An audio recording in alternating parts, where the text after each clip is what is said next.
proses sejarah global yang dikenal sebagai era penjajahan samudera. Latar belakang kedatangan bangsa Barat ke Indonesia.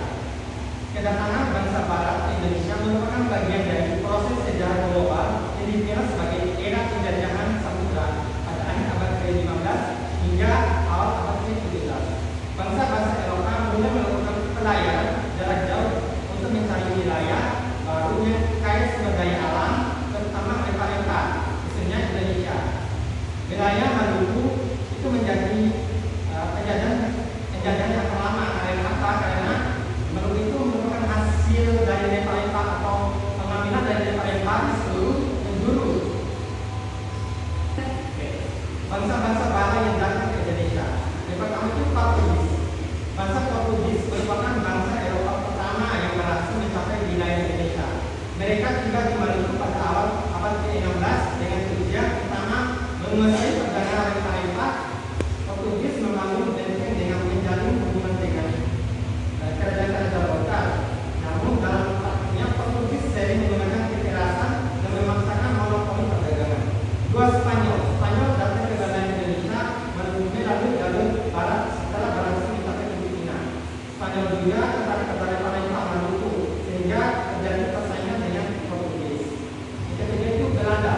Belanda datang ke Indonesia pada akhir abad ke-16 dan kemudian mendirikan yaitu VOC pada tahun 1602. VOC menjadi alat utama Belanda dalam menguasai perdagangan dan wilayah Indonesia. Yang terakhir itu adalah Inggris. Inggris juga sempat datang dan menguasai beberapa wilayah di Indonesia, terutama pada awal abad ke-19. Namun kekuasaan Inggris di Indonesia relatif singkat dibandingkan dengan negara. Mungkin itu saja pemaparan dari materi Bapak. Sebelum Bapak mengakhiri, apakah ada nih boleh Bapak yang ingin bertanya mengenai materi ini? Saya Pak.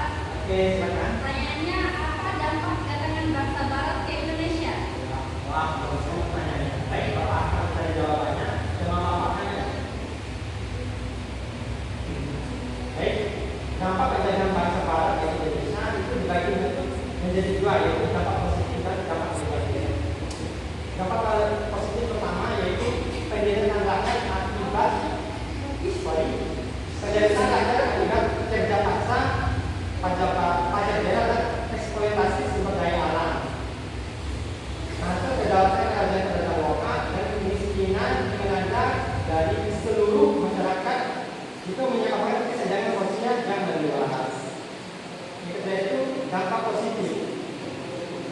Dari dampak positif ini maksudnya